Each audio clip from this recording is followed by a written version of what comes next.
Your alarm clock rings. You don't budge. You stay in bed. You shut your eyes. It's not a premeditated act. It's not an act at all, but a failure to act. An act left undone. Acts you avoid doing. You went to bed early. Your sleep was peaceful. You'd set your alarm, and you heard it ring. You waited for it to ring for several minutes at least, already woken up by the heat, or the light, or the waiting. You don't move. You won't move. Instead of you, someone else, a replica, a ghostly, careful double, is performing one by one the acts you no longer perform.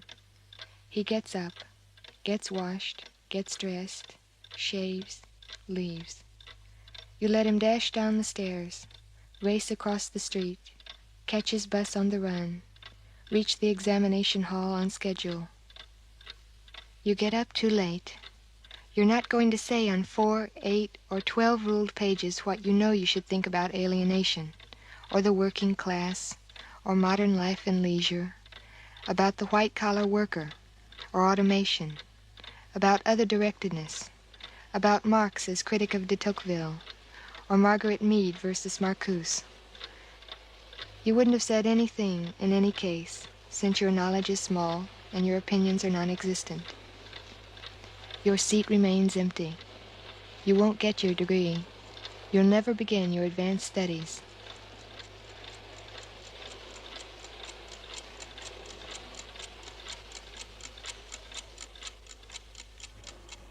You'll give up your studies altogether. As always, you make yourself a cup of instant coffee. As always, you add a few drops of condensed milk. You don't wash. You barely get dressed. In a pink plastic basin, you soak 3 pairs of socks.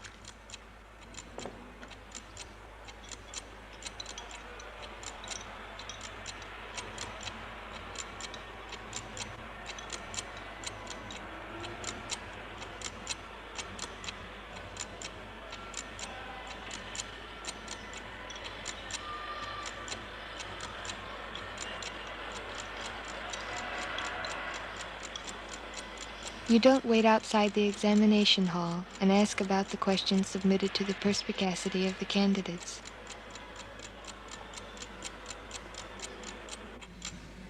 You don't go to the cafe where, as always, habit would have you go to meet your friends. Next morning, one of them will climb the 6 flights that lead to your room. You let him knock on your door and wait. Knock again, a little louder. Wait again. Knock feebly. Speak your name softly. Hesitate and go back down.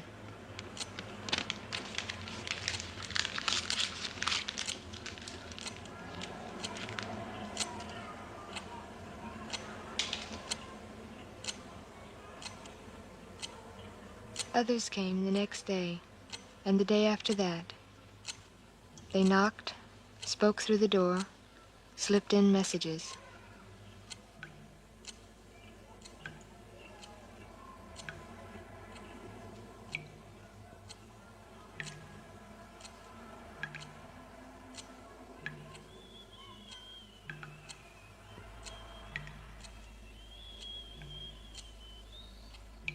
You remain lying on the narrow couch, with your arms behind your head and your knees raised. You don't want to see anyone, or talk, or think, or go out, or move. It's on a day like this, a little later, a little sooner, that the unsurprising revelation comes to you. Something has gone wrong. You don't know how to live. You'll never know. The sun beats on the metal roofing. The heat in the attic room is unbearable. You sit wedged between the couch and the bookcase with an open book in your lap. You stopped reading a long time ago. Your eyes stare at a plain wooden bookcase, at a pink plastic basin where 6 socks stagnate. Smoke from the cigarette you left lying in the ashtray rises in a straight or nearly straight line and spreads in a wavering layer beneath the tiny cracks of the ceiling.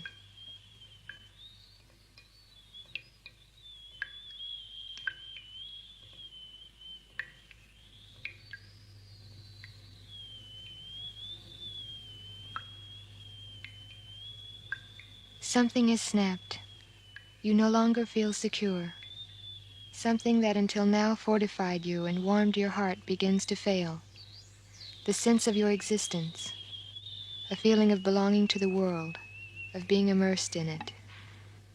Your past, present, and future merge, becoming nothing more than the heaviness of your limbs, your insidious headache, the tepid bitterness of instant coffee, this attic passageway you use as a room, 9 feet 7 inches long, 5 feet 8 inches wide, just over 54 square feet.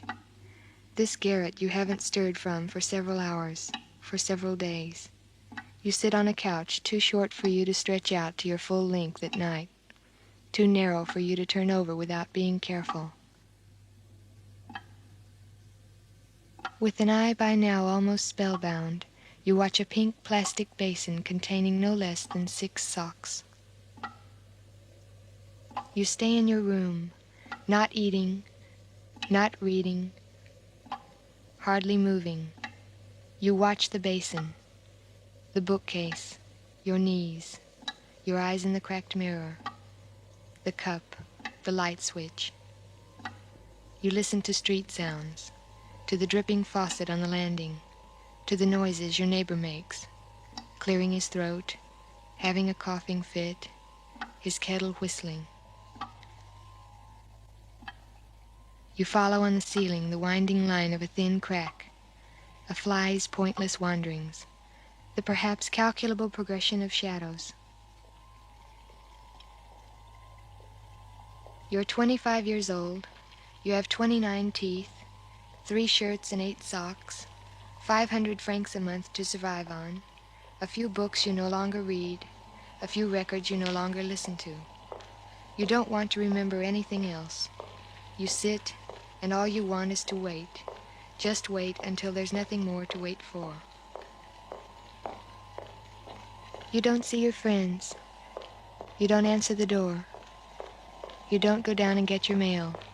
You don't return the books you borrowed from the teacher's college library. You don't write your parents. You don't go out till dark, like the rats, cats, and freaks. You loiter in the streets. You sneak into grubby little movies on the main boulevards.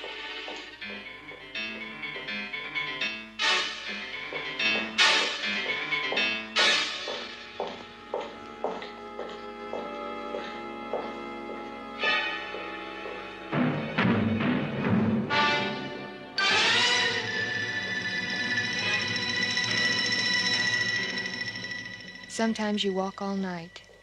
Sometimes you sleep all day. You're a drifter, a sleepwalker, a clam. You feel scarcely fit for life, for action, for craft. You just want to endure. You just want to wait and forget.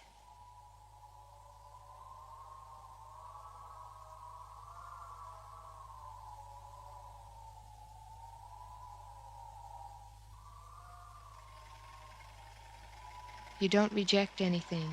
You don't deny anything. You've stopped moving forward. But you never did move forward. You don't start over again. You're there. You can't imagine what's worth doing farther on. There was a paragraph you'd lost track of, a cup of instant coffee that suddenly tasted too bitter, and a pink plastic basin filled with blackish water, with 6 socks floating in it.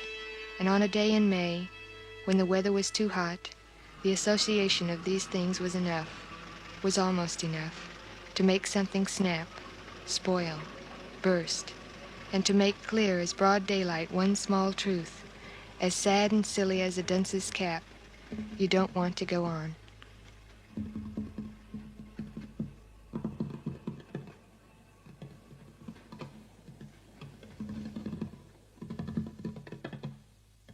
The night shelters you, so does your room, the narrow couch you lie on, the ceiling you're perpetually rediscovering. At night, alone in the middle of the crowded streets, you almost manage to feel happy in the noise and lights, in the bustle, in forgetfulness. You follow the surge that comes and goes from one end of the boulevards to the other, then back again.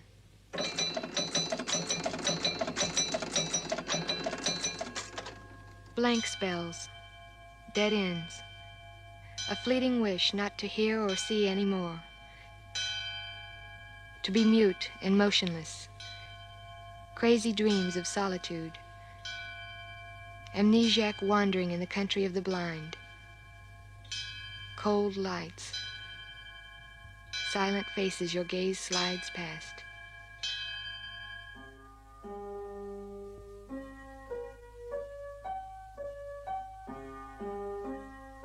As if underneath the quiet, reassuring story of the well-behaved child and good student, underneath these apparent, too apparent signs of growing up, height marked in pencil on the bathroom door, report cards, long pants, first cigarettes, shaving rash, drinking, the key under the doormat on Saturday night, your first woman, your first flight, the baptism of fire.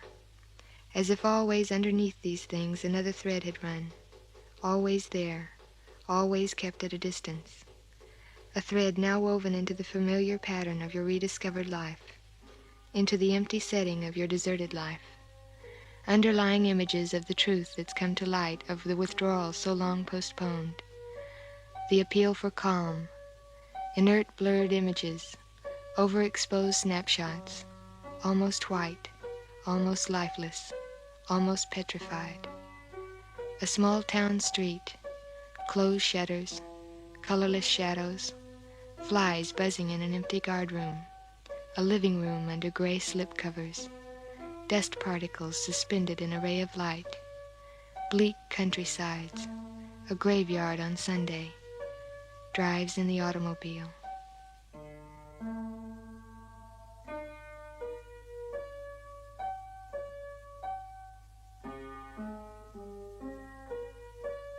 A man sitting on a narrow couch on a Thursday afternoon with an open book in his lap, staring into nowhere.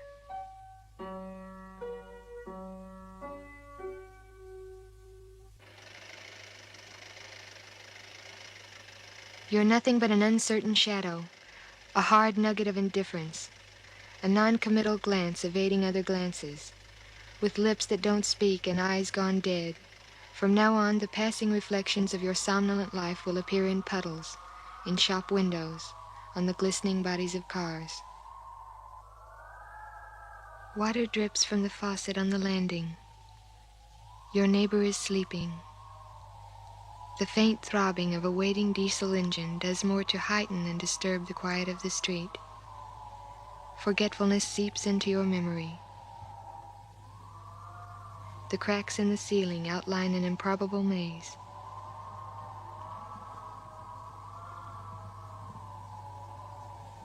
There were these empty days, with the heat in your room like a furnace, an oven, and 6 socks in the pink plastic basin, like limp sharks, like sleeping whales. The alarm clock that hasn't rung, that doesn't ring, that won't ring the time for you to wake up. You lie down. You let yourself glide away. You plunge into sleep.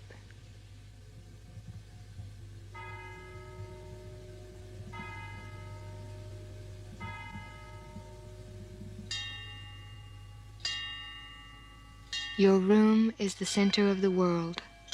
This lair, the attic garret that has permanently absorbed the smell of you, the bed you slip into alone, the bookcase, the linoleum floor, the ceiling whose cracks, flakes, spots, and bumps you've counted 100,000 times, the basin, the window, the wallpaper where you know every flower, the newspapers that you've read and reread, and that you'll read and reread again, the cracked mirror that's never reflected anything but your face divided into 3 unequal parts. This is where your kingdom begins and ends, and around it concentric circles of ever-present sound stretch out, your only link with the world, the drop of water from the faucet of the water outlet on the landing, the noises your neighbor makes, the town's endless hum.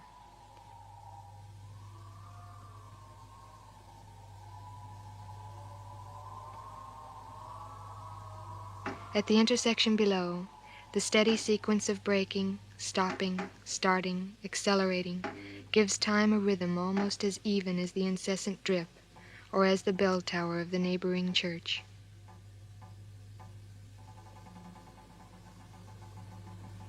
It's been a long time since your alarm clock stopped at 5:15. Time no longer enters the silence of your room. It's outside, a lasting, obsessive, inaccurate, rather dubious medium. Time passes, but you never know the time. It's 10 o'clock, maybe 11. It's late, it's early. Day breaks, night falls. The sounds never stop altogether. Time never stops altogether, even if it's no longer anything but a tiny breach in the wall of silence, a somnolent murmur forgotten bit by bit, scarcely distinguishable from your heartbeats.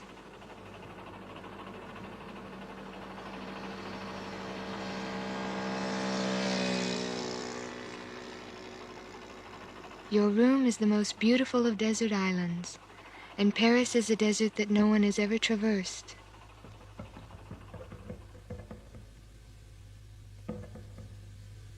You need nothing except for this calm, silence, torpor, where the risings of your thorax and your heartbeats are the sole evidence of your patient survival.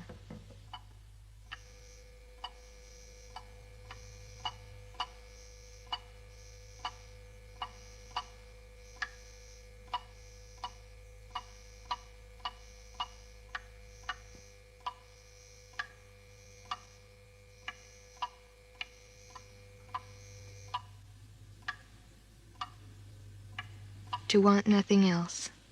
Wait until there is nothing else to wait for. Drift, sleep. To let yourself be carried along by riversides, streets, gutters, gratings. Be led by piers, hug walls. To waste time. To be undesiring, unspiteful, unrebellious.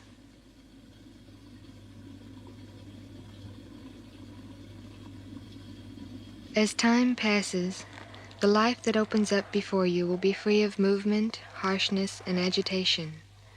Day after day, season after season, something that is never going to end will begin. Your vegetable life, your obliterated life.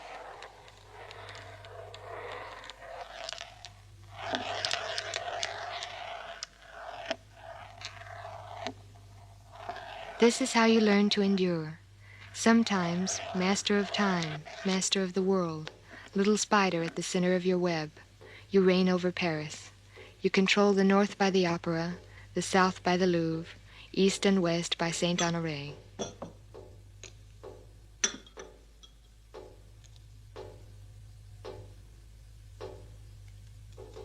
You have everything to learn, everything that can't be taught: solitude, indifference, patience, silence.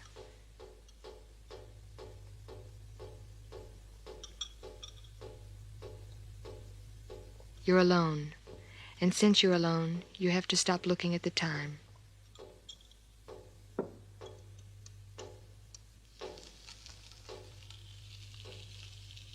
You let yourself go. It's almost easy for you. You let the passing time erase the remembrance of faces, addresses, phone numbers, lips, voices. You forget that you've learned to forget. You no longer go into cafes and look anxiously around them, even the back rooms, searching for you don't know who. You no longer look for anyone in the lines that form every 2 hours outside the 7 movies on a street in the Latin Quarter. You're alone. You learn to walk like a man alone. Stroll. Loiter. See without looking and look without seeing. You learn to be transparent, motionless, still, non-existent. You learn how to go on sitting, go on lying down, go on standing up. You learn to look at paintings as if they were parts of a wall, and at walls as if they were pictures where you effortlessly decipher thousands of roots, unavoidable labyrinths, languages no one dares read, ruined countenances.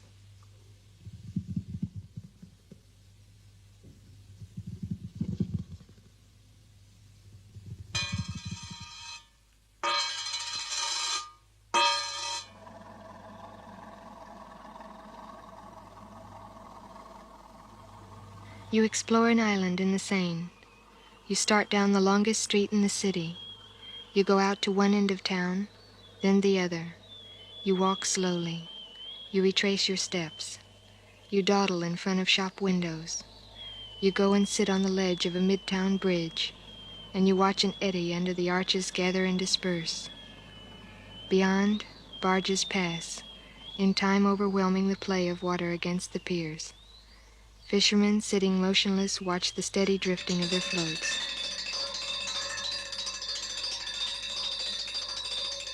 You walk round the edges of playgrounds, overtaken by children who run holding a metal ruler against the gratings.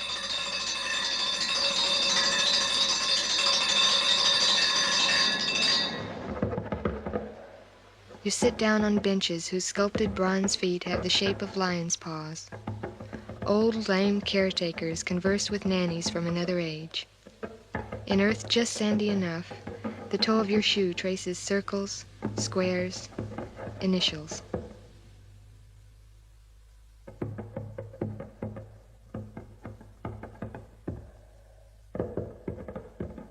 You walk back and forth in front of the entrance to the catacombs.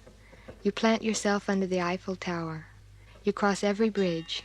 You walk along every embankment. You visit every museum. The Science Museum, the aquarium. You go and see the roses at the flower show. Montmartre by night. The city markets at dawn. The stations at rush hour. The Place de la Concorde at noon in mid-August.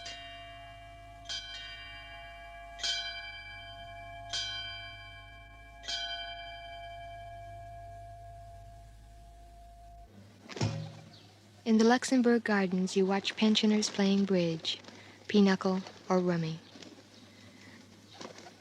On a bench, not far from you, motionless, feet together, chin resting on the knob of a cane that he grips with both hands, a petrified old man stares into space for hours at a time.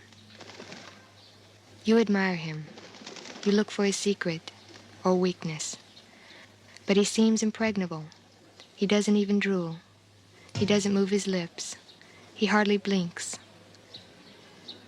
The sun turns round him. Perhaps his entire attention is devoted to following his shadow. He must have picked out his reference points long ago. Perhaps his craziness, if he is crazy, is to think of himself as a sundial. You want to be like him. Nevertheless, no doubt it's one consequence of being such a very young candidate for old age. You lose patience all too quickly. In spite of you, your foot shifts in the sand. Your eyes wander. Your fingers clasp and unclasp incessantly.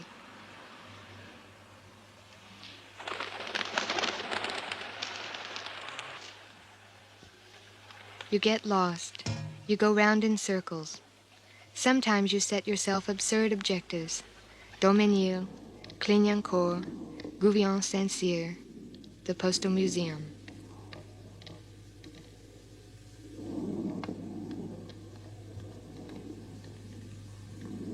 You go into bookstores and leaf through books without reading them. You go into picture galleries, stopping in front of each painting, tilting your head to the right, closing one eye, drawing closer, moving back so as to see better. On the way out, you sign a large, illegible flourish followed by a false address.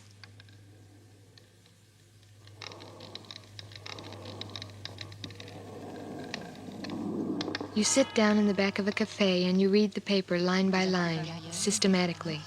It's excellent training.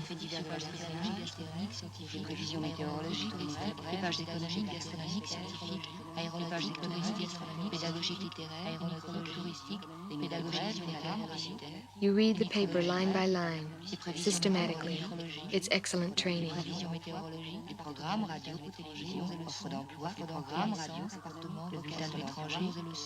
Offre d'emploi, séance, appartement, occasion, cours de naissance, occasion, la fiançailles.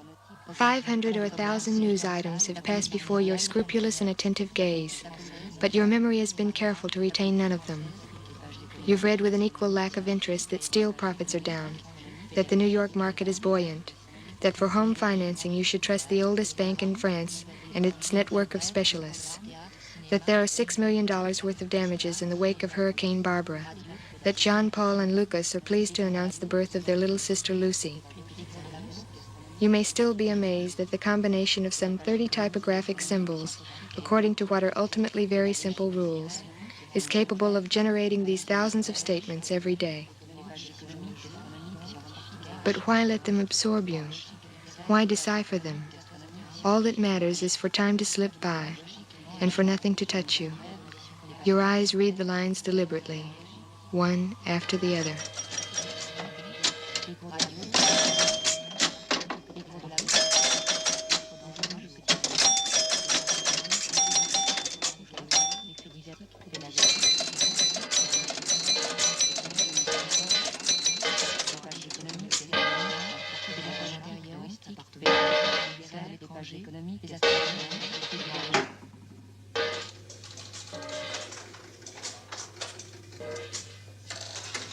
When facing the world, the indifferent man is neither ignorant nor hostile.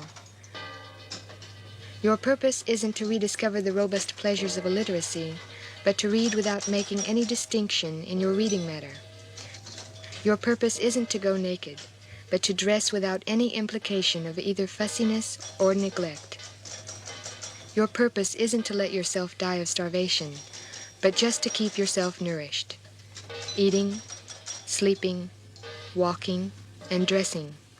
Such things should only be actions, matters of course, not proofs, not tokens. Your clothing, your food, and your reading matter are no longer meant to speak for you. You won't give them the exhausting, impossible job of representing you.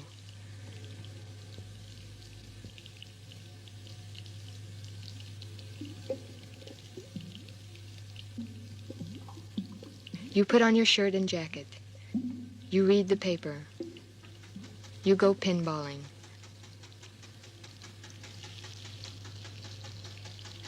Once or twice a day, rarely more, you absorb a quite precisely calculable ration of proteins and glucides in the form of a piece of broiled beef, potato strips seared in boiling oil, a glass of red wine. More exactly, a steak that definitely isn't tenderloin. French fries which no one will dignify with the name of shoestring potatoes, and wine whose vintage no sane person would inquire about. But your stomach can no longer tell the difference, any more than your palate. Words have been a greater obstacle. It's taken a certain time for the meat to stop being leathery, the potatoes greasy, the wine sour. For these adjectives that conjure up soup kitchens and meals for the needy to lose their substance little by little, and for the misery, the poverty, the want, need, and shame that had inevitably clung to this grease-made potato, this toughness-made meat, this sourness-made wine, to stop affecting you or troubling you. No humiliations attend your meals. You drink red wine. You eat a steak with French fries.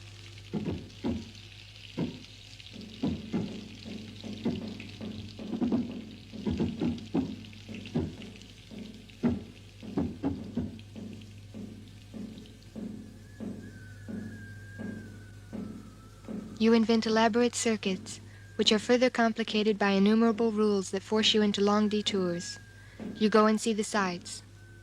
You take counts of churches, equestrian statues, pissoirs, Russian restaurants. You go and look at the public works underway.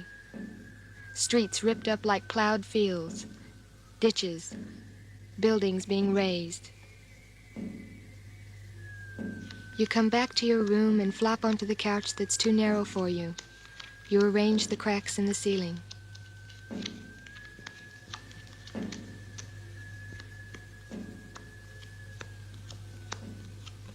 Often you play solitaire. You deal 4 rows of 13 cards face up on the couch. You remove the 4 aces. The game consists of arranging the remaining 48 cards using the spaces made available by eliminating the aces. If one such space is first in its row, you have the right to put a deuce on it. If it follows, let's say, a 6, you can put a 7 of the same suit. After a 7, an 8. After an 8, a 9. After a jack, a queen. If the space follows a king, you can put nothing on it, and it's lost. Luck plays almost no part in this kind of solitaire. You can foresee well in advance when the 4 freed spaces will bring you up against kings, if you play them in order. But the thing to do is use one space, then another, go back to the first, take the third, the fourth, then the second again. Nevertheless, you seldom win. A moment always comes when all your moves are blocked. In theory, you have the right to make 2 more tries. But no sooner does the game appear to you in jeopardy than you pick up all the cards, shuffle them 2 or 3 times, and deal them again for a new game. You shuffle the cards, deal them, remove the 4 aces, look the deal over.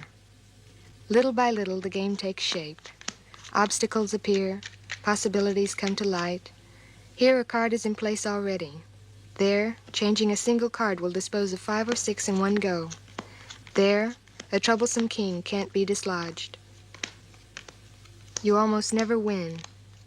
Sometimes you cheat, a little, rarely, more and more rarely. It's not winning that matters to you. What sense could your winning have?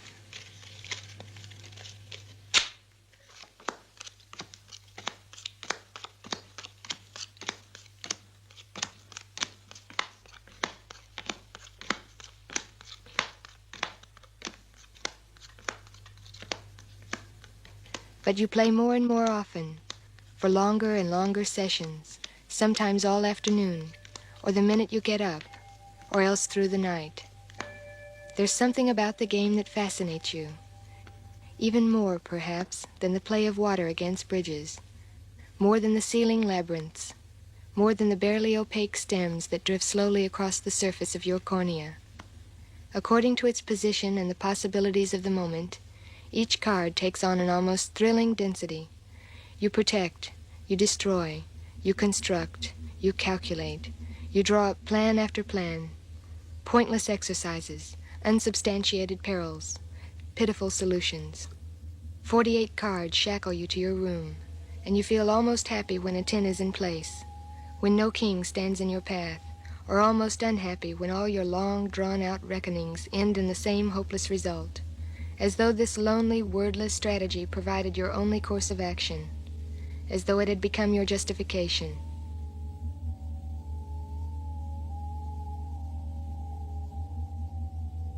It's dark. You shut your eyes. You open them. Viral bacterial shapes inside your eye or on the surface of your cornea drift slowly downwards, disappear. Bubbles or discs, stems, twisted filaments whose arrangement delineates some half-imaginary creature. You lose track of them. You find them again. You rub your eyes, and the filaments explode and proliferate. Time has passed. You doze. You put down the open book on the couch by your side. Everything is a vague droning. Your breathing is astonishingly regular.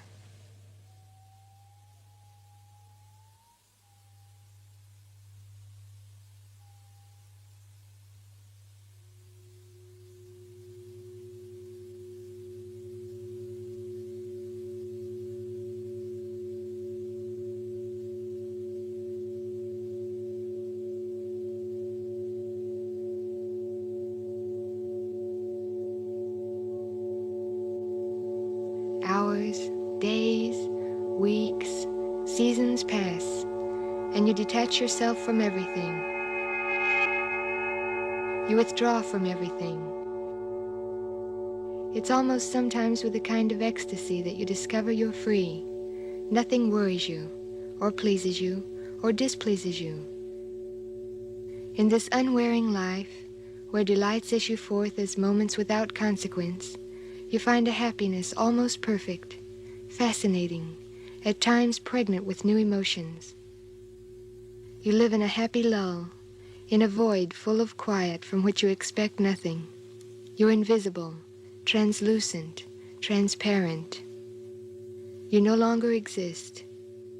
Successions of hours, successions of days, the passage of the seasons, the flow of time. You survive without cheerfulness and without melancholy, without past and without future. Just like that, simply, obviously, like a drop of water forming on the faucet of the water outlet on the landing, like 6 socks soaking in a pink plastic basin, like a fly or like a clam, like a tree, like a rat. In time, your coldness becomes epic. Your eyes have lost whatever made them bright. Your outline has acquired a perfect droop. The corners of your mouth reveal a serenity free of weariness and bitterness. You glide through the streets untouchable, protected by the careful shabbiness of your clothes and the indefiniteness of your step. You make nothing but routine gestures. You speak only words that are necessary.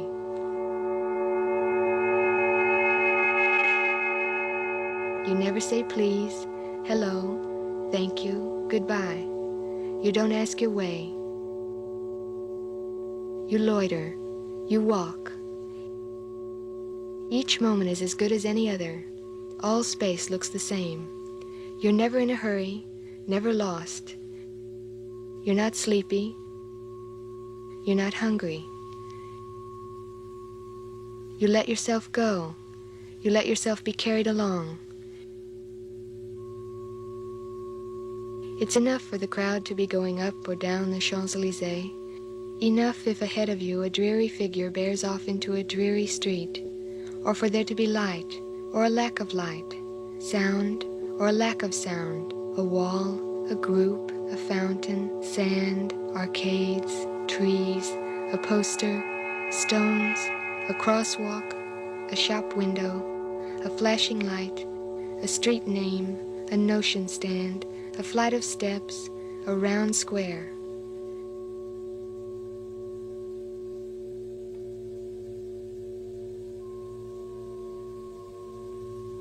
You walk, you don't walk. You sleep, you don't sleep. You buy the paper or you don't buy it. You eat or you don't eat. You sit, you lie down, you stay on your feet. You slip into dim movie theaters. You light a cigarette, you cross the street, you cross the river. You stop, you start. You play the pinball machine or you don't.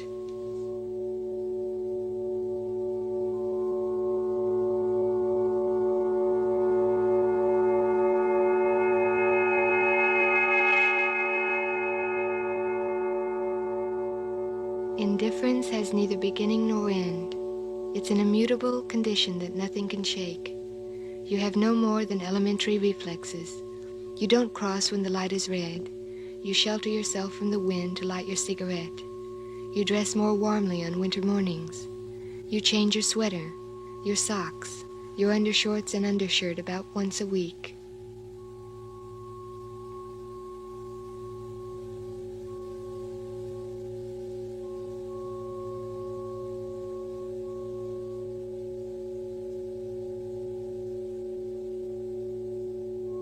Indifference dissolves language and crosses signals. You're patient, but you don't wait. You're free, but you don't choose. You're available, and nothing summons you. You hear without ever listening. You see without ever looking.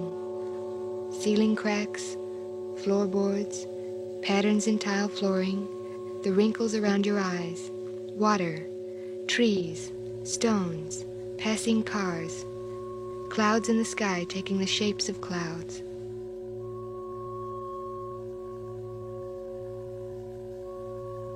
You live now in the midst of what is unlimited. Each day is made up of silences and sounds, of lights and darks, of layers, of waitings, of shutters. You slide, you give yourself slack, to seek emptiness, run from it, to walk on, stop short, sit back, lean forward, settle down, stretch out. A robot's gestures, rising, washing, shaving, dressing. A cork in water, swimming with the tide, following the throng, loitering. Summer, dense silence, closed shutters, dead streets, dusty pavements, the almost black green of motionless leaves. Winter, the cold light of shop windows and street lamps, cafe doors fogged over, black stumps of dead trees. Your life has no surprises. You're safe. You sleep, you eat, you walk, you go on living, like a laboratory rat a careless experimenter might have forgotten in its maze.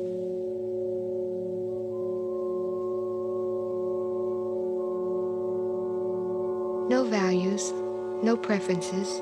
Your indifference is consistent. A gray man for whom gray has no grayness. Not insensitive, non-committal. Water attracts you like stone, darkness like light, heat like cold.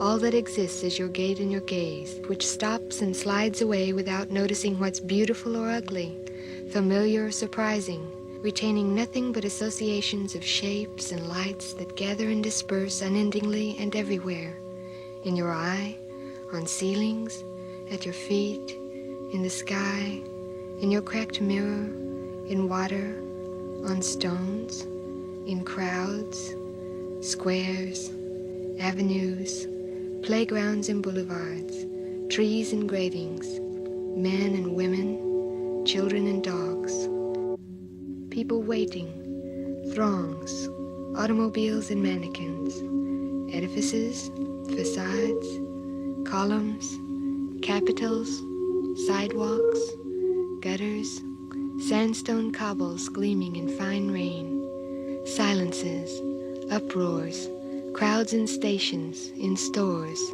on the boulevards, streets packed with people, platforms packed, empty streets on August Sundays, mornings, evenings, nights, dawns, and dusks. You are now the nameless master of the world, one on whom history no longer has a grip, one who no longer feels the rain fall, who no longer sees the night draw on. You know only what is plain in you, your life going on, your breathing, your step. You see people come and go, crowds and things gather and disperse. In the tiny window of a notion shop, you see a curtain rod, and all at once your gaze fastens on it. You go your way. You're beyond reach, like a tree, like a clam, like a rat.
But rats don't take hours to fall asleep.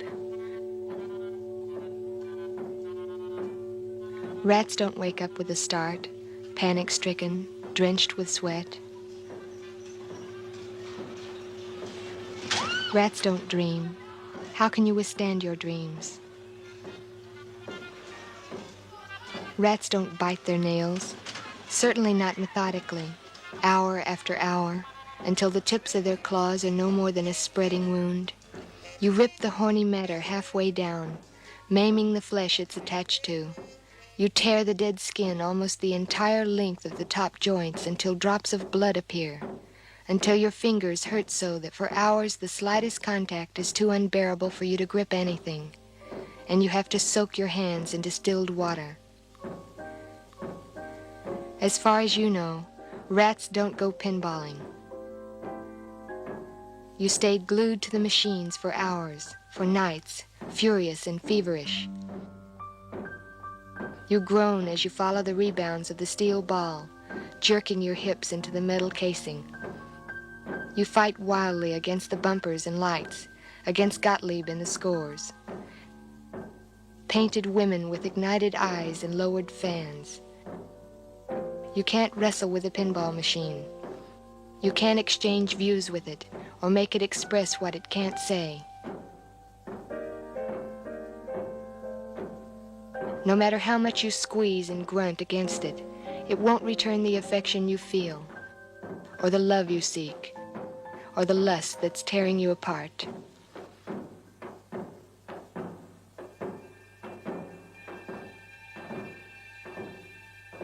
You loiter in the streets. You go into a movie. You loiter in the streets. You go into a cafe. You loiter in the streets. You watch trains go by. You loiter in the streets. You go into a movie to see a film like the one you just saw. You go out. You loiter in the streets that are too brightly lit. You go back up to your room. You undress. You slip between the sheets. You put out the lights. You shut your eyes. It's the hour when dream women gather around you, their clothes all too quickly shed. It's the hour when you dull yourself with books read 100 times before, when you turn over 100 times without being able to sleep. It's the hour when, with your eyes wide open in the darkness and your hand groping at the foot of the couch for an ashtray, matches, and one last cigarette, you calmly measure how far down you've come.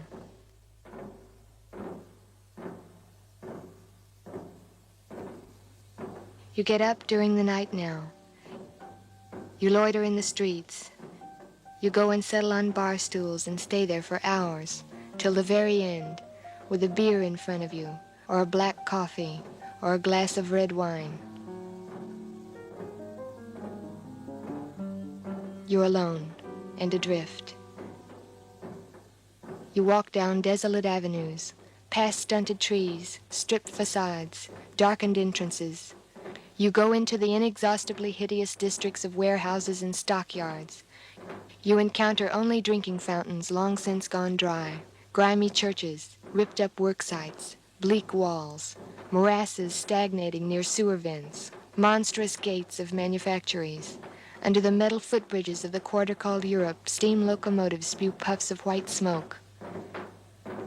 An outlying boulevard, a crowded square, impatient throngs raising their eyes skyward.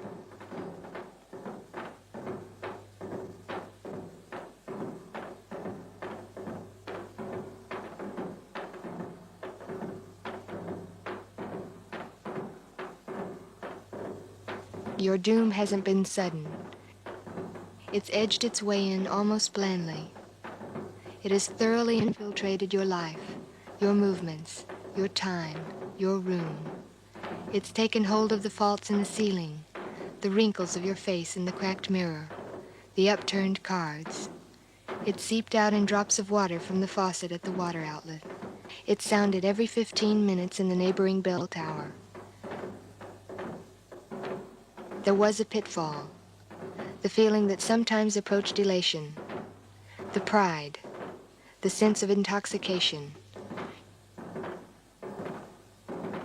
You believed you only needed the city, the stones and streets, the crowds that carried you with them, needed only a cheap seat at a neighborhood movie, needed only your room, your warren, your cage, your lair.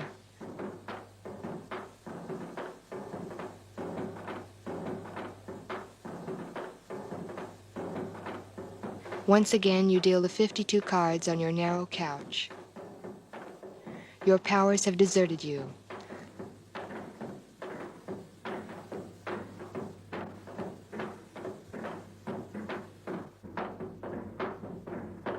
The pitfall was this dangerous illusion of being impenetrable, of affording the world no hold on you, of gliding on, untouchable, with your open eyes staring straight ahead, perceiving everything, retaining nothing. A man without memory or terror. But there's no way out, no miracle, nothing was revealed. You sit above the river, legs dangling. You hug the soiled walls of dark streets. You remove the 4 aces from your 52 upturned cards. How many times have you repeated the same mangled gestures, the same itineraries that never lead you anywhere? You only find refuge in your stingy expedients, your stupid patience, the 1,001 detours that bring you back every time to your starting point, from playgrounds to museums, from cafes to movie theaters, from riversides to parks, waiting rooms and stations, lobbies in big hotels, 5 and 10s, bookstores, subway corridors, trees, stones, water, clouds, sand, bricks, light, wind, rain. The only thing that matters is your solitude. Whatever you do, wherever you go, everything you see is of no importance. Everything you do is pointless. Everything you seek is false. The only thing that exists is your solitude, which you come face to face with sooner or later, every time. Only silence has answered you, but those words, those thousands, millions of words that caught in your throat, words in a rush, shouts of joy, words of love, giggles. When are you going to find them again? You live in dread of silence now, but aren't you the most silent of all?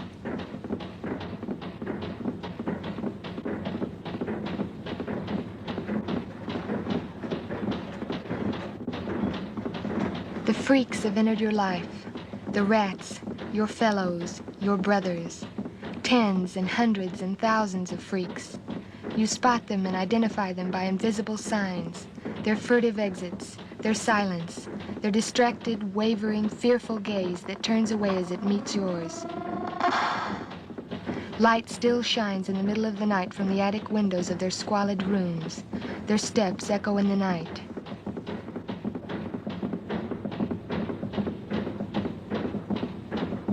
And those ageless faces, those frail or flabby shapes, those stooped gray shoulders, every hour of the day you know they're around you.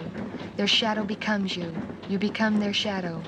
You haunt their lairs and hideouts.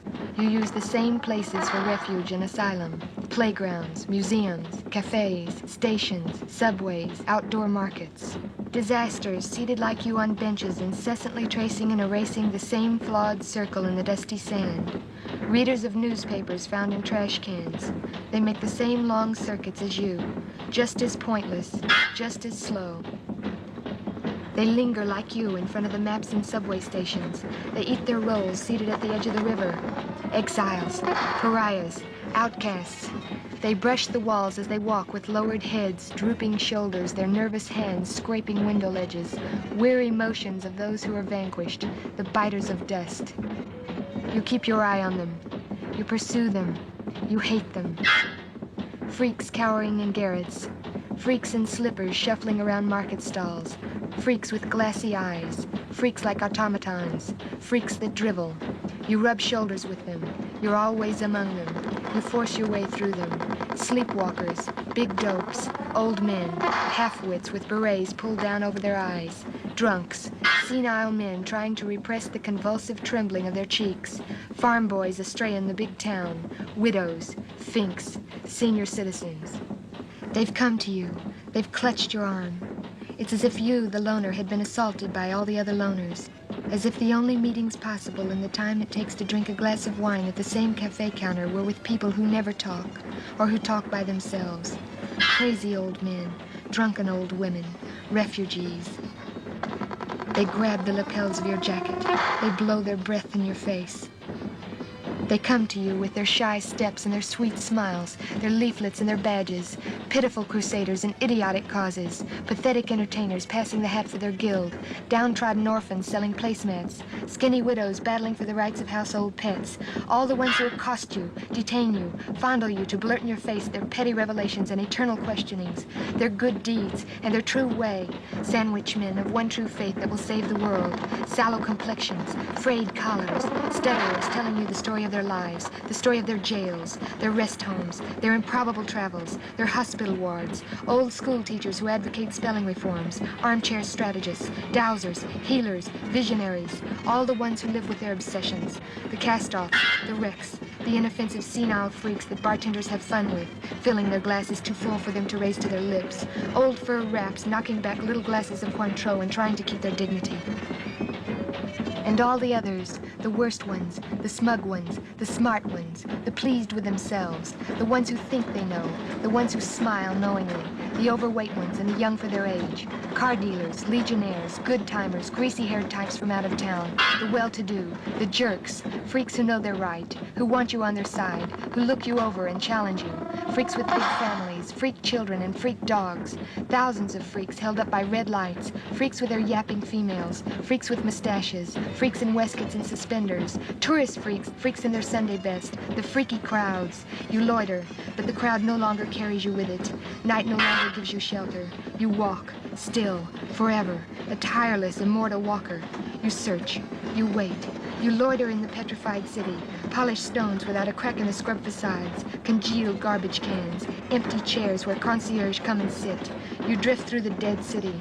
Rotten city, despicable, hideous city, dismal city with dismal lights and dismal streets, dismal comics and dismal stage shows, dismal lines outside dismal movies, dismal furniture and dismal stores, dark stations, barracks and sheds, grim beer halls in succession along the boulevards, city that's noisy or deserted, pallid or hysterical, gutted, ransacked, stained city, city swarming with don'ts, with locked gates and gratings, the graveyard city, putrid markets, the slums in the heart of Paris, the irresistible horror of avenues made for cops, provocation, repression, violence.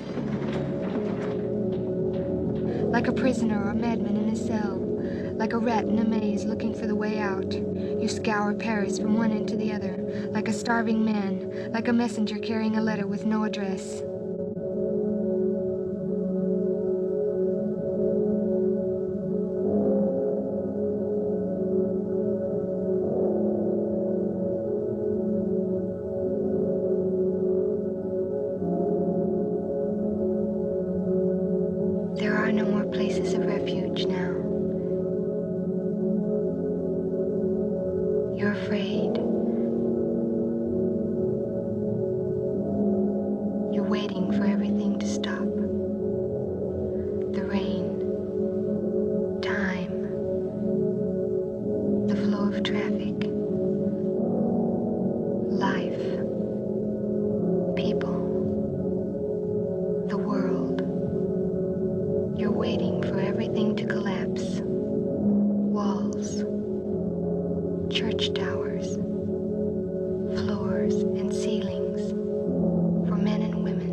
Squeeze out the pegs of century-old cabinets.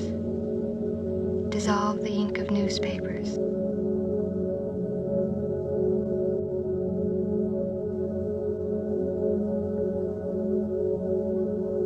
For a flameless fire to eat away the planks of staircases. For streets to give way at their midpoint and reveal the gaping labyrinth of the sewers. For rust and mist to overrun the city.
You haven't died, and you're no wiser.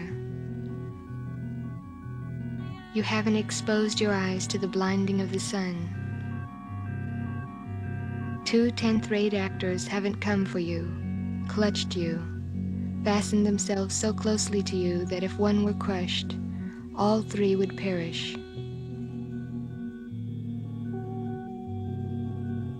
Merciful volcanoes have shown no concern for you. Your mother hasn't put your new second-hand clothes in order. You don't go to encounter for the millionth time the reality of experience, or forge in the smithy of your soul the uncreated conscience of your race. No old father, no old artificer will stand you in good stead. Not now, not ever. You've learned nothing, except that solitude teaches nothing, that indifference teaches nothing. You were alone. You wanted the links between you and the world permanently severed. But you're such a small thing. You never did anything but wander through a big city and walk down a few miles of walls, shop windows, parks, and riversides. Indifference is useless. Your refusal is useless. Your uncommittedness means nothing. You thought you were passing through, going down avenues, drifting across the city, following the paths of crowds, unlocking the secrets of cracks and shadows. But nothing happened. No miracle, no explosion. Each counted day has only eroded your patience. Time should have stopped altogether. No one is strong enough to do battle with time. You were able to cheat, to win a few crumbs, a few seconds. But the bells of the neighboring church, the alternation of traffic lights at the intersection below, the predictable drip of water from the faucet of the water outlet on the landing have never stopped measuring the hours, minutes, days, and seasons. For a long while, you've built refuges and destroyed them.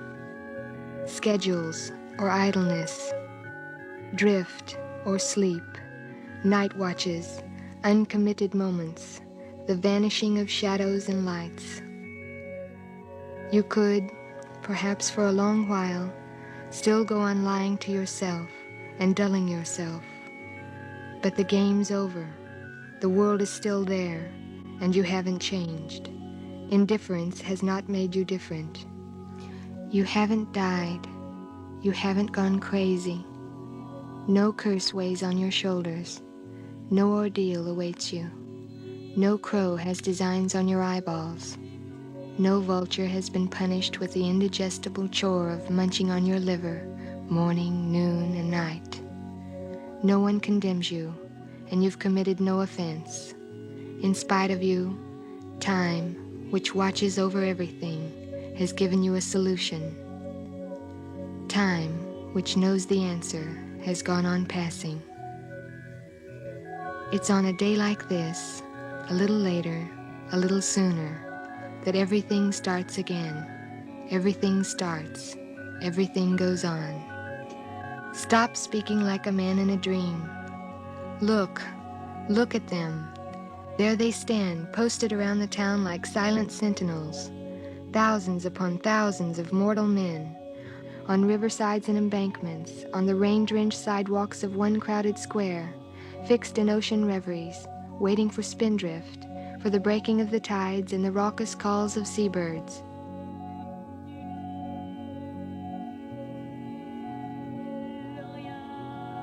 No, you're no longer the nameless master of the world, the one on whom history had no grip, the one who didn't feel the rain fall, the one who never saw the night draw on. You're no longer the inaccessible, translucent, transparent one.